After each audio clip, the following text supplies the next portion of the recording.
In 1775, a few Caribbean islands were worth more to Europe than the entire United States.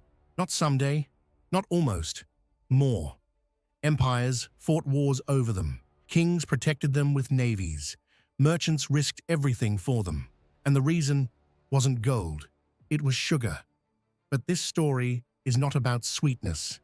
It's about power and how the Caribbean became the richest place on Earth and then lost it all when empires changed their minds. At first, Europeans thought the Caribbean was useless. No silver like Mexico, no gold like Peru, no massive rivers to move goods inland. Just heat, forests, hurricanes. But everything changed when sugarcane took root. Sugar was a crop Europe could not grow. No matter how hard it tried, the climate simply wouldn't allow it. That alone made the Caribbean valuable. But the islands offered something even more powerful: speed.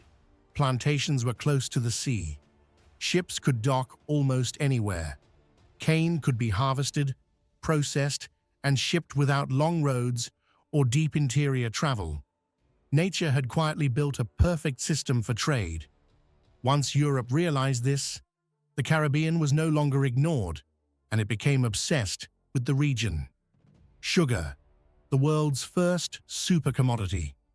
Today, sugar feels ordinary, but in the 1600s, it was rare. In the 1700s, it became essential. Sugar changed how Europe ate, drank, and worked. Tea without sugar was bitter. Coffee without sugar was harsh. Rum became cheap fuel for sailors and workers. Sugar didn't just sweeten life, it made long workdays possible. As sugar consumption exploded, demand became constant. And because sugar could only be grown in the tropics, the Caribbean became a global bottleneck. Whoever controlled Caribbean sugar controlled European habits. This is why sugar mattered more than gold. Gold could be spent once. Sugar created money every year. The factory in the field. Sugarcane created urgency. Once cut, it had to be crushed immediately, or it spoiled. That meant mills, boilers, and refineries had to sit right beside the fields. This turned plantations into industrial sites. They ran on schedules. They required constant maintenance. They demanded large investments. Only the richest landowners could survive. Small farms vanished. Huge estates expanded. The Caribbean invented large-scale industrial agriculture long before factories appeared in Europe. This concentration of land and capital created extreme wealth and extreme inequality. This wealth was not built slowly. It was built violently. Slavery as an economic system. The sugar system required non-stop labor. Free workers refused to do it. Indentured workers eventually left. So, planters chose enslaved Africans, not out of ignorance, but calculation. From a business view, enslaved labor was permanent. No wages, no time limits, no bargaining. Plantations organized labor with brutal precision. The strongest workers cut cane. Others fed mills and boilers. Children and elders handled lighter tasks. Every hour was accounted for. This system produced massive profits. Some plantations earned returns of over 14% annually, higher than many modern investments. But this wealth came at a terrible cost. Life expectancy was short. Punishment was constant. Families were broken apart. The plantation was efficient and unstable. Control through fear. On many islands, enslaved people outnumbered Europeans 10 to 1. Planters lived in fear. To survive, colonial governments legalized terror. Slave codes allowed whipping, branding, and execution. Enslaved people had no legal rights. Violence was written into law. Still, resistance never stopped. Revolts erupted again and again. In Jamaica, Berbice, Barbados, and Saint-Domingue.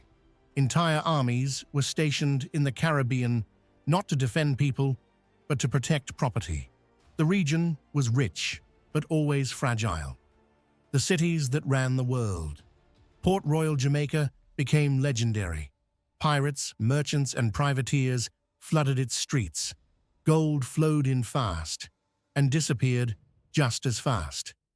One successful raid could earn more than a year of sugar exports. When an earthquake destroyed Port Royal in 1692, the wealth didn't vanish. It reorganized. Kingston was built for order, efficiency, and trade. Havana played a different role. It was the gathering point for Spanish treasure fleets. Ships loaded with silver waited there for protection before crossing the Atlantic. Cap-Français in Saint-Domingue represented the peak of Caribbean wealth. The surrounding plains produced sugar and coffee at unmatched levels. It was the richest colony on Earth, and the most brutal, richer than America. Here is the fact that still shocks people today. In the late 1700s, the Caribbean produced more wealth for Europe than all 13 North American colonies combined. To Britain, sugar islands mattered more than America. Why? Because sugar fit perfectly into empire economics. It couldn't be grown at home. It could be taxed easily. It forced colonies to buy European goods. Mainland America was messy. It produced its own food and goods and resisted control. The Caribbean delivered profit cleanly and consistently. Where the money really went, the wealth didn't stay in the Caribbean. It flowed outward. Sugar profits financed banks, insurance firms, factories, and shipping networks in Europe. Caribbean money helped build railways, ports, and industrial towns. The Industrial Revolution did not appear from thin air.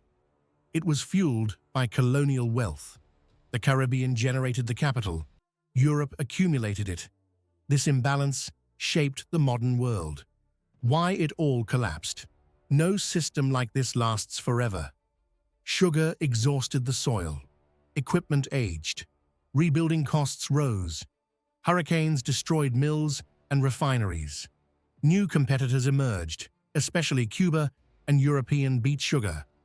Then slavery ended. Without enslaved labor, profits collapsed.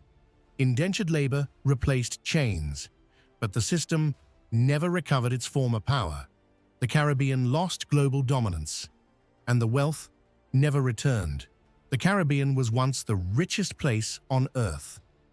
Not because it was small, not because it was lucky, but because it was turned into the most efficient wealth extraction machine the world had ever seen. That wealth built modern Europe. The costs stayed behind, and that legacy still shapes the region today. Bonus facts. Fact 1. Sugar was once locked away like gold in Europe. Fact 2. Some Caribbean planters were richer than British nobles. Fact 3. Hurricanes sometimes increase long-term profits by forcing upgrades. Fact 4. Some islands once had higher per-person wealth than London. If this history matters to you, please subscribe to this channel. Impacting Jamaica. These stories explain the world we now live in.